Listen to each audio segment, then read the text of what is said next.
Mga kabida, sa magandang oras po sa lahat at welcome po sa aking channel. Ito po, pinasinungalingan po, mga kabida, ni Palace Undersecretary Claire Castro po, ito kong lumabas na balita po, na bakla daw ang Pangulo po, mga kabida. At in fact, nagkaroon daw ito ng sexual activity, sa isang lalaki, doon po sa Estados Unidos, Ayon po sa article po ng ang balita ngayon, ito, babasahin ko lang po ito, mga kabida. Claire Castro iginiit na paninira lang ang chismis tungkol sa private life ng Pangulo. Taasang iginiit ng Malacanang na paninira lamang ang kumakalat na chismis na bakla umano si Pangulong Ferdinand Marcos Jr. at wala itong anumang batayan o ebidensya.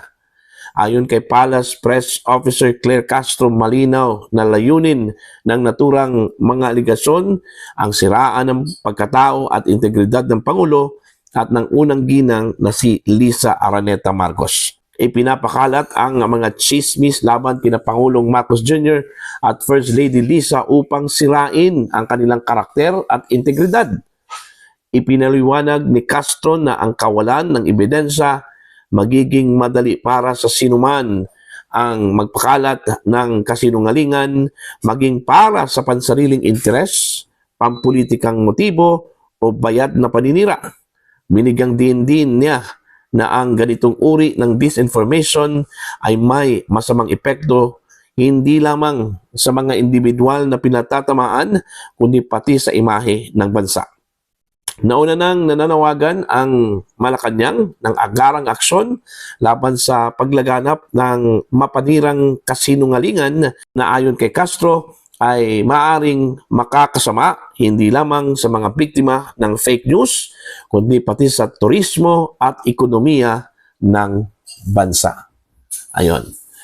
Una kasing lumabas ito mga kabida sa social media, At in fact, ang unang source po ng chismis na ito, I don't know kung chismis ba to, or depende kung may batayan ba mga kabida. So far, wala pa pong inilabas na batayan o ebidensya po, Ito kung si Dean Chase, mga kabida. Meron daw siyang na-interview na isang lalaki na di umano, siya daw yung may alam, patungkol ho sa ginawa daw ng Pangulo at ng First Lady po mga kabida while the first couple andun po sa Estados Unidos po, mga kabida. Okay? In fact, sa lumabas na expose po ni Mr. Dean Chase, hinamon po niya, ito hong first couple na sampahan po siya ng kaso, mga kabida. Okay? Ang sabi nga niya doon sa kanyang statement, bring it on, mga kabida, po. Okay? Matapos pong sinabi po ni Undersecretary Claire Castro na posibleng mananagot ito kung mga nagpakalat po ng fake news against the President and the First Lady, mga kabida. Okay? Ang dami hong mga lumabas po na skandalo, okay? Laban po sa first couple, mga kabida. Una, yung issue po ng drugs against them. And then pangalawa, ito na naman po, ito kong sexual activities po ng Pangulo doon po sa States, sa Amerika po, mga kabida. At yung allegation po na bading daw ang Pangulo, Kayo, naniniwala ko ba kayo na bading po si Pangulong Ferdinand Bongbong Marcos? Mga kabida, Okay, parang hindi po natin makikita ko sa kanyang pagkatao po, although, superficial lang po yung ating nalalaman po, sa kanya. Kasi unang-una, hindi po natin siya kilala. Personal, mga kabida, kung ano yung kanyang pinaggagawa po, mga kabida, sa kanyang personal po na buhay, okay? Yung pagkakakilala lang po natin sa kanya bilang isang public figure, Pero napaka-seryoso po itong aligasyon po, mga kabida, laban ho sa Pangulo po, mga kabida, at ng First Lady po, Mantakin nyo, sexual activities po, ng mag-asawa doon po sa ibang bansa, Napaka-seryoso yan, mga kabida, Dapat hong imbestigahan yan. Kung totoo ba yan o hindi, mga kabida. Pero dito pa lang sa sinabi po ni Undersecretary Claire Castro, malinaw po, mga kabida, pinasinungalingan po nila, ito hong panibagong skandalo po, na kinasasangkutan po ng mag-asawang Marcos, mga kabida, no? Okay? At in fact, kung meron man talagang ebidensya itong si Dean Chase, ano? Ilabas po niya, ano? Mga kabida. Okay? Baka naman po, paninira lang po ito, ano? Laban po sa Pangulo po, mga kabida, ano? At saka sa First Lady. Baka sumakay na lang po itong si Dean Chase para ho dito sa lugmok na ratings po, ano, ng Pangulo, ano po, mga kabida.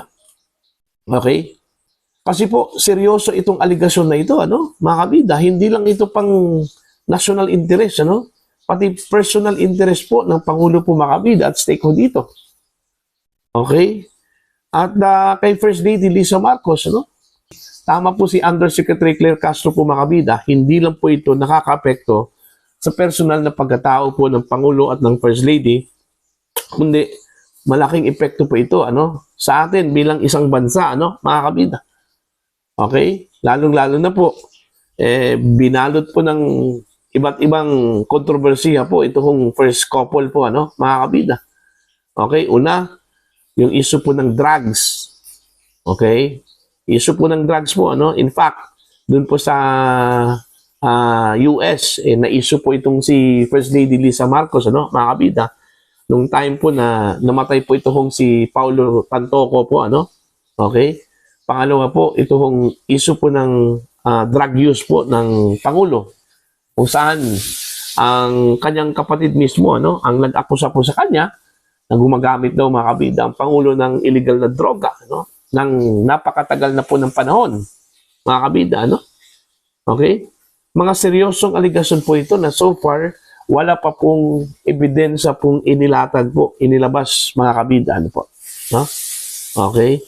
Kaya nga, kung talagang hindi po totoo, mga kabida, dapat magsampa po ng kaso itong first couple.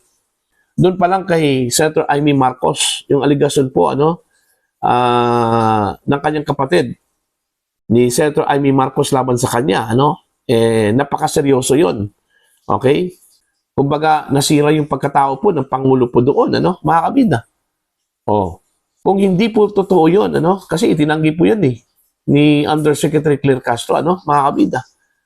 At so far, wala hong statement mula mismo sa first couple. Okay? After dun ho sa pasabog po ni Senator Amy Marcos. Okay? Sana sinampaan po nila ng kaso ito hong si Senator Amy. Kasi damaging kasi yung aligasyon na yun, mga kabida, ano? Pero ang tanong kasi, bakit walang kibo po ang Pangulo po noon, ano, mga kabida? Even the First Lady, wala hong kibo. Okay? And this time, panibagong aligasyon na naman po ito, mga kabida, laban po sa kanila. At inaasahan po natin, nakikilos po ang mag-asawa dito, ano, mga kabida. Kung hindi po totoo ito, okay, dapat magkaroon po sila ng legal action ho dito, ano, mga kabida. Okay? Anyway, gaya ng sinabi ko po kanina, hinamon nga ni Mr. Dean Chase, ano, itong first couple po, ano, na magsampa po ng kaso laban po sa kanya, ano po, mga kabida, ano. So, makikita ko natin yung pagka-arisgado po, ano, ni Mr. Dean Chase dito, ano po, mga kabida. Parang sinasabi po dito na, okay, bring it on, para magkaalaman po tayo, ano. Baka mayroon pong ebidensya talaga itong si Dean Chase, ano, mga kabida. Pero kung naniniwala ko ang first couple, mga kabida, itong si Pangulong Marcos at saka si First Lady Lisa, na hindi po totoo yung aligasyon laban po sa kanila, ano po, no? Na bakla ang Pangulo, na ginamit ang Pangulo po doon sa Estados Unidos at maging itong si First Lady Lisa Marcos, dapat magsampa po sila ng kaso laban sa mga nag-akusa sa kanila, mga kabida. Okay? Yun yung paraan po para ma-vindicate po ang Pangulo at saka ang First Lady, ano, mga kabida, dito. Okay? Alright? Yung kanyang kapatid po ni Pangulong Marcos, si Senator Amy Marcos. Okay? Kung totoong hindi ho gumagamit po ng illegal na droga, ito hong si Pangulong Marcos po, mga kabida. And even the First Lady, ano? And the First Family. Okay? Dapat nagsampa po sila ng kaso laban ho sa kanyang kapatid, ano? Ito hong si Senator Amy Marcos, mga kabida, kung wala hong basihan yung aligasyon ng senadora, ano po, mga kabida.